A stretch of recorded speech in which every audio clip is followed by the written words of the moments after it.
hallelujah.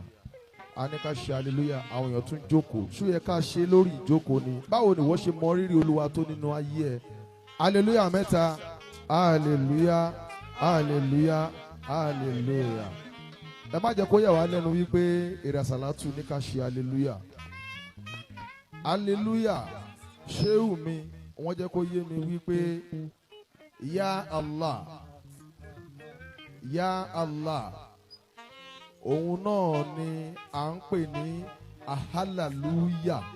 Hallelujah ó túmọ̀ sí Ya Allah. Èdè òun ló dàbí ẹni wípé kò fẹ́ yéra wọn.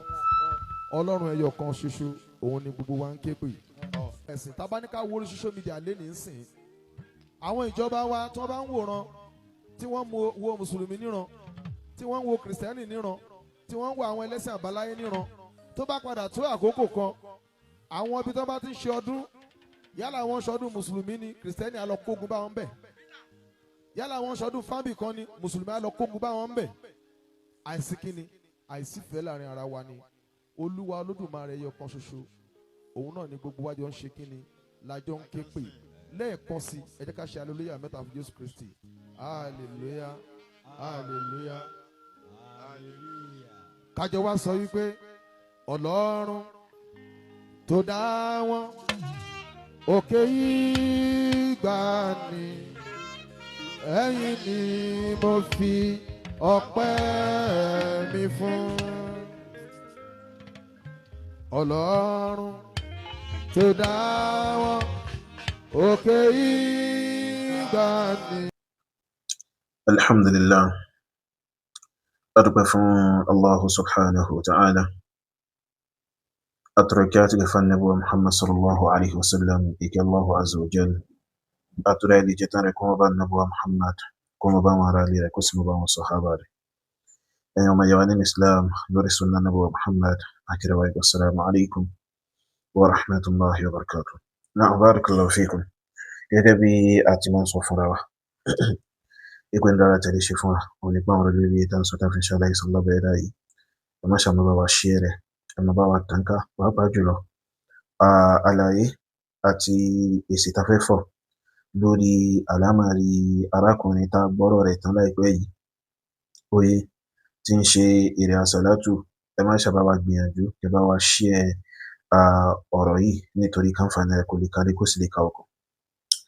Níbi àwọn oṣù mélòó kan sẹ́yìn, oye àwọn ọmọ ìyá lórí ìrànràn lóríṣiríṣi wọ́n fi fídíò tàkọ́kọ́ èyí tá gbọ́ ń bẹ̀ tí èrè àsàlátù ń sọ wípé orin kíkọ wípé kò sí tó burú ń bẹ̀. Nítorí pé ìyapa ẹnu wà lórí orin kíkọ nínú Islam. Àwọn kan wà tó jẹ́ wípé lákàyè ẹlòmíì ò pé kẹ́ ẹ dé aago sí ọwọ́ báyìí, ẹlòmíì lè ní haram ni. Kẹ́ ẹ wọṣọ, kẹ́ ẹ lọ. Wọ́n fi ránṣẹ́ sí mi. So débi pé èrè àsàlátù wọ́n ń ta bá àwọn tí wọ́n ń tako, so àwọn tí wọ́n ṣe kíni, àwọn tí wọ́n ń tako orin nínú rẹ̀. So then wọ́n tún wá ń ascribe, wọ́n tún wá ń describe àwọn tí wọ́n ń tako orin àti bẹ́ẹ̀ bẹ́ẹ̀ lọ ní ọ̀nà tó já sí wípé so ẹnikẹ́ni tó bá rí wọn yóò máa ṣe kíni, yóò fẹ́ máa sá fún wọn. Débi pé wọ́n ń sọ wípé so àwọn tá ń sọ yìí o, téèyàn bá dé aago sọ́wọ́ haram lágo, téèyàn bá lu fóònù haram ni. Kò sẹ́ni tí ń sọ wípé kẹ́ ẹ dáago sọ́wọ́ jẹ́ haram. Kò sẹ́ni tí ń sọ wípé ìlò fóònù haram ni. Oye kò sẹ́ni tí ń sọ gbogbo nonsense yẹn. Now mo wá ṣẹ̀ṣẹ̀ wá rí ìdí tí èrè àsàlátù tínú rẹ̀ fi ń bàjẹ́ gidigidi gan, tínú rẹ̀ ò fi dùn sí àwọn ẹni tí wọ́n ń tako orin, tí ń fi wá ń pa irú rọ́bà yẹn mọ́ wọn níbi interview tó lọ ṣe lọ́jọ́ sí. So àṣé nítorí kó lè bá free àti lè ṣe kíni, àti lè lọ máa kọrin ní ṣọ́ọ̀ṣì káàkiri fún àwọn kìrìsìtẹ́nì, àti lè lọ máa ṣe kwaya káàkiri fún wọn. So òun náà la gbọ́ yìí. So tèrè àsàlátù ń ṣe kíni, tèrè àsàlátù lọ ń kọrin ní chọ́ọ̀chì. Tèrè àsàlátù lọ ń bá àwọn kìrìsìtẹ́nì tó lọ ń bá wọn ṣe kíni, tí lọ ń bá wọn gbégbá rókè ẹ̀sìn wọn tá lọ bẹ́ẹ̀ dáwò yọnu sí. Barakallahu fikum, ẹ̀yin ọmọ ìyá nínú ẹ̀sìn wa. lórí fundraising tá ń béèrè fún lórí ilẹ̀ tá fẹ́ rà fún ilé ẹ̀kọ́ àti mọ́sálásí. Tá sọ pé outstanding balance tó wà níwájú wa tá fi balance agreement tí ń bẹ láàrin wa àtàwọn ẹni tó fẹ́ talẹ̀ fún wa. Òun náà ní 7.4 million naira. Alhamdulillah nínú rẹ̀ báyìí a ti rí 1,30,000 naira tó ń túmọ̀ sí wípé ó kù 6,470,000 naira níwájú wa. Gbogbo àwọn ẹni tí wọ́n ń dá sí oye lọ́nà kan sí kejì àbí Allah bá yẹ́dá kó mọ́ ṣàbáwá sẹ́yìn lẹ́sàn olóore o. Ó sì bá gbé yín lọ́wọ́ sókè láyé bí àti lálkìyàmà àtàwa náà papọ̀ pẹ̀lú yín. So èyí tó kù náà ẹ má ṣàbáwá dá sí. Lẹ́yìn tí Allah bá yẹ́dá bá ṣe gbà láyé fún nínú arziki. Àkáǹtì wa 0045790267 Unity Bank Shehu Ahmed Yusuf. Subhanallah. Tèmi bá ń sọ bẹ́ẹ̀ dẹ̀ ni táwọn afáàmì náà bá ń sọ.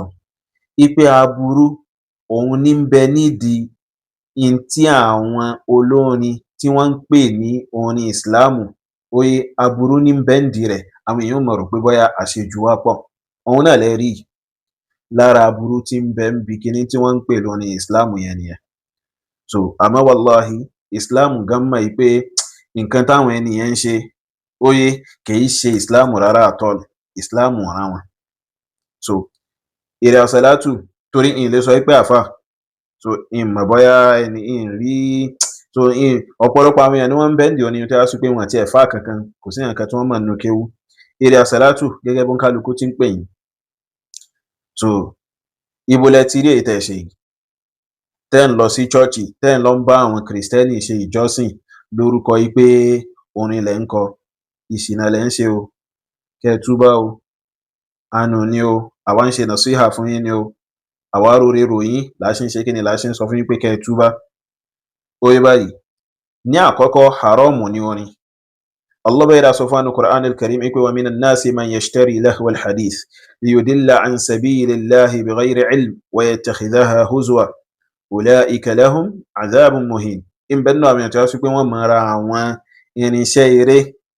Oye báyìí so àwọn sahaba nabi wọ́n tú sí pé kíni wọ́n tú sí wípé so ipe irinṣẹ́ orin ni musical instrument ni wọ́n mọ̀ra wọ́n máa kójọ láti fi sọ àwọn èèyàn nù kúrò lójú ọ̀nà Allahu azza wa jal láláìsí ìmọ̀ kankan irú èyí tí arákùnrin yìí ṣe tó fi léèdì yín síbi pé ẹ lọ ń bá àwọn kìrìsìtẹ́nì ṣe ẹ̀sìn wọn nínú ṣọ́ọ̀ṣì lórúkọ yìí pé akọrin ní wallahi ìṣìnà àtànù ni. Oye so Allah bẹ̀rẹ̀ sọ pé ìyà ẹlẹ́ta èrò ń bẹ fún àwọn ẹni tó bá ṣe bẹ́ẹ̀.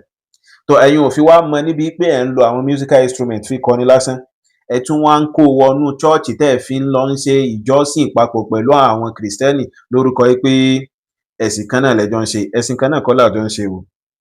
ọ̀rọ̀ tẹ́ sọ ipe káwọn kìrìsìtẹ́nì máa ṣe hallelujah ipe tọ̀ ọba kan náà lẹ́jọ́ ń jọ́sìn fún tó bá já sí pé intẹ́ ń túmọ̀ intẹ́ ń rí fàásì òun ni pé so Allah bẹ́ẹ̀dá ló dá wa so bẹ́ẹ̀ dẹ̀ ni òun ló ṣẹ̀dá wa oye báyìí a ní problem oye àmọ́ tó bá já sí pé intẹ́ ń sọ nípa yìí pé so ọlọ́run ọba kan náà là ń jọ́sìn fún àmọ́ ọ̀nà ọ̀tọ̀ọ̀tọ̀ láfi ṣe kí ni lágbà fi jọ́sìn fún babalá nọ́nsẹ́ǹsì àti ìròrí burúkú tá Allah bẹ́ẹ̀dá ò yọ́nú sí tí ò dúnú sí òun lẹ́ ń ṣe kí ni òun lẹ́ ń pèpè sí oye nítorí kò síbi tá Allah bẹ́ẹ̀dá ti ṣe ọ̀nà táwọn ènìyàn sọ̀rọ̀ tí wọ́n fi ń jọ́sìn yẹn kò síbi tá Allah bẹ́ẹ̀dá ti ṣe lófin bal Allah bẹ́ẹ̀dá sọ fún ànú Qur'an al-Karim ipe laqad kafara alladhina qalu inna Allaha thalithu thalatha àwọn ẹni tó ń sọ pé mẹ́ta lọ́kan ni Allahu azza wa jal wọ́n ti ṣe kèfèrí so laqad kafara alladhina qalu inna Allaha huwa al-masih àwọn ẹni tó ń sọ pé annabi Isa alayhi salam ọmọ Jésù ipe òun lọ́lọ́run ọba wọ́n ti ṣe kèfèrí